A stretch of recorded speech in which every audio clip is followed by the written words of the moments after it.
Hey, this is Ethan here at eTrailer. Today we're going to be taking a look at and showing you how to install these Glacier cable tire chains on our 2022 Ram 2500.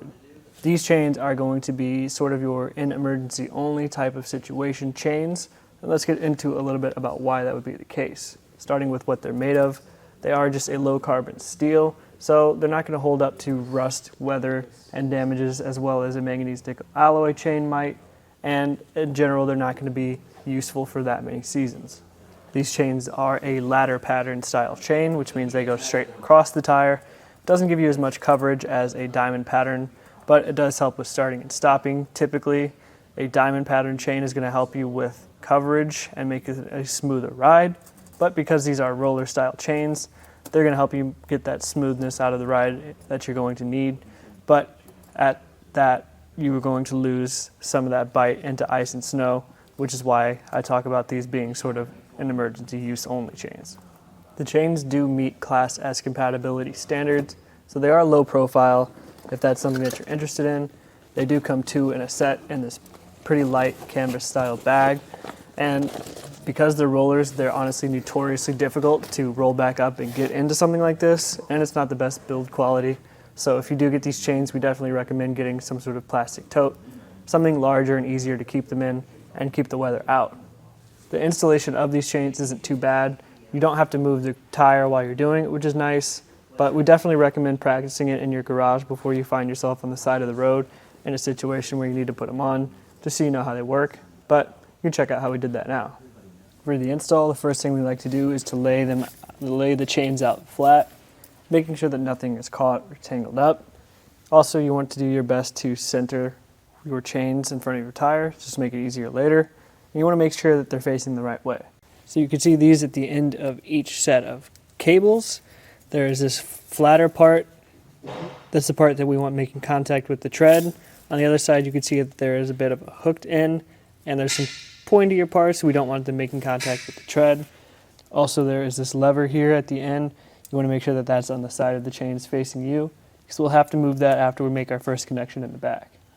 But all you have to do, grab the chains by the middle and drape them over your tire. Again, doing your best to make sure that they're centered. So that's just going to help us when we have to make our first connection on the back side. To make this connection, all we need to do is fit this stud end through the opening on the back of this plate.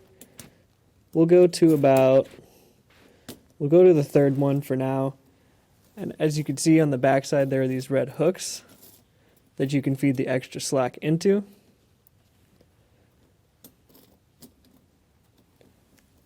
If you have enough, in our case it might not be enough to even worry about, but you also want to make sure that this flat part is the part that's making contact with your tire, not the other way around. The connection on the front is basically the same on the back. Same as on the back, you'll fit these studs through the catch plate. Trying to get as many as you can to maximize the tension. We'll go for 5 and see if we can get it. And then we lever this arm back and connect it right here. With chains like these, there's no built-in self-tensioning, so as you're driving, things might tend to shift out of place. We recommend grabbing one of these rubber tensioners. We have them here at eTrailer. While you drive, you just basically install it like you would put a tire on and take it off in a star pattern. So if you're moving and the chains are shifting, it's going to do a good job of keeping that tension where you need it to be. So again, just doing your best to try to spread them out as evenly as you can. Might not be perfect at first, but you can always go back and tighten it up. After you do that, that's it for the chain installation, but go ahead and install them on the other side as well. Roll forward and backwards a few times just to make sure things are where you need them to be. Then you're ready to hit the road. Overall, like I mentioned, if you're looking for a set of chains that you just need to have, maybe you're in an area where you're required to have them, but you don't get a ton of snow, or maybe you're somewhere where you get just a little bit of light snow every once in a while, these are probably a good option for you. They're a pretty entry-level option, and they're low profile.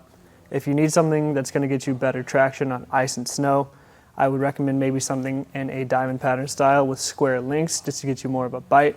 But for what it's worth, I think that these Glacier cable tire chains are going to do a good job, and they're a nice fit on our 2022 Ram 2500.